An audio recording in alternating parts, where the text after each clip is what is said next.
മൂന്നാറിൽ തെരഞ്ഞെടുപ്പ് പ്രചാരണം കഴിഞ്ഞു മടങ്ങുകയായിരുന്ന സ്ഥാനാർത്ഥിക്ക് നേരെ പാഞ്ഞെടുത്ത് കാട്ടാന. UDF സ്ഥാനാർത്ഥി C. നെൽസൺ സഞ്ചരിച്ച വാഹനത്തിന് നേരെയാണ് ഒറ്റക്കൊമ്പൻ പാഞ്ഞെടുത്തത്. സ്ഥാനാർത്ഥിയും സംഘവും സഞ്ചരിച്ച ജീപ്പിനെ ഒറ്റക്കൊമ്പൻ 1/2 കിലോമീറ്റർ പിന്തുടർന്നു. ആദ്യമ ദൃശ്യങ്ങളിലേക്ക്.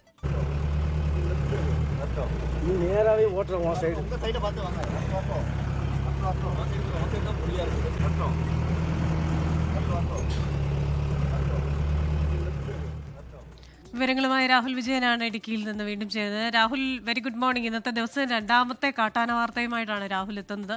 ഇതിപ്പോൾ കാട്ടാന സ്ഥാനാർത്ഥിയെ പിന്തുടർന്ന് കുറേ സമയം ഓടിച്ച ഒരു വിഷയവുമായാണല്ലോ രാഹുൽ എത്തുന്നത്.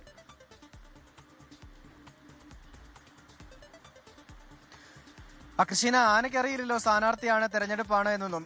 എന്തായാലും മൂന്നാർ പഞ്ചായത്തിലേക്ക് മത്സരിക്കുന്ന UDF സ്ഥാനാർത്ഥിയാണ് C. നെൽസൺ. ഇന്നലെ തെരഞ്ഞെടുപ്പ് പ്രചരണം കഴിഞ്ഞ് തിരികെ വീട്ടിലേക്ക് പോകും വഴിയാണ് കാട്ടാനയുടെ മുൻപിൽപ്പെട്ടത്. ജീപ്പിലാണ് പോയിരുന്നത്. കന്നിമലയിൽ വെച്ചാണ് ഒറ്റക്കൊമ്പൻ ഈ ജീപ്പിന് മുൻപിലെത്തിയത്. ആന നിൽക്കുന്നത് കണ്ട് വാഹനം നിർത്തി ഹോൺ മുഴക്കി. പക്ഷേ ആന പിന്മാറാൻ തയ്യാറായില്ല. പിന്നീട് ഈ ആന ജീപ്പിന് നേരെ പാഞ്ഞെടുക്കുകയായിരുന്നു. പാഞ്ഞെടുത്തു എന്ന് പറയാൻ പറ്റില്ല. അത് പയ്യെ ജീപ്പിന് മുൻവശത്തേക്ക് തന്നെ നടന്നു നീങ്ങുകയായിരുന്നു. പിന്നാലെ ഈ ജീപ്പ് പുറകോട്ടെടുത്ത് ഏകദേശം 1/2 കിലോമീറ്ററോളം പുറകോട്ട് എടുക്കുകയായിരുന്നു. തലനാരിഴയ്ക്ക് അവർ രക്ഷപ്പെട്ടു എന്നുള്ളതാണ് നെൽസണും അതുപോലെ തന്നെ വാഹനത്തിലുണ്ടായിരുന്ന മറ്റാളുകളും പറയുന്നത്. ഈ ഒറ്റക്കൊമ്പൻ കഴിഞ്ഞ കുറച്ചു ദിവസമായി ജനവാസ മേഖലയിൽ ഇങ്ങനെ ഭീതി പരത്തുകയാണ്. കഴിഞ്ഞ ദിവസം നമ്മൾ കണ്ടതാണ് കല്ലാർ മാലിന്യ പ്ലാന്റിൽ മതിലിടിച്ച് തകർക്കുന്ന ദൃശ്യങ്ങൾ നമ്മൾ കണ്ടതാണ്. അതേ ഒറ്റക്കൊമ്പൻ തന്നെയാണ് ഇപ്പോൾ എന്തായാലും ഈ സ്ഥാനാർത്ഥിയുടെ വാഹനം തടഞ്ഞ് പിന്നോട്ടെടുപ്പിച്ചത്. എന്തായാലും മുന്നോട്ട് പോകാനുള്ള സ്ഥാനാർത്ഥിയെ പിന്നോട്ടെടുപ്പിക്കാൻ ഒരു ആനയെ കൊണ്ട് കഴിഞ്ഞു എന്നുള്ളത് വേണമെങ്കിൽ ഇവിടെ പറയാം. അതൊരു കൗതുകകരമായിട്ടുള്ള ഒരു കാഴ്ച കൂടിയായിരുന്നു. പക്ഷേ അവിടെ അതിന് ആ ആനയ്ക്ക് മുൻപിൽപ്പെട്ട ആളുകളുടെ ആശങ്ക അത് വലുതാണ്.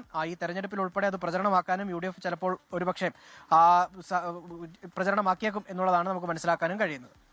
ശരി രാഹുൽ, എന്തായാലും വളരെ സരസമായിട്ടാണ് ഇന്ന് കാര്യങ്ങൾ അവതരിപ്പിച്ചത്.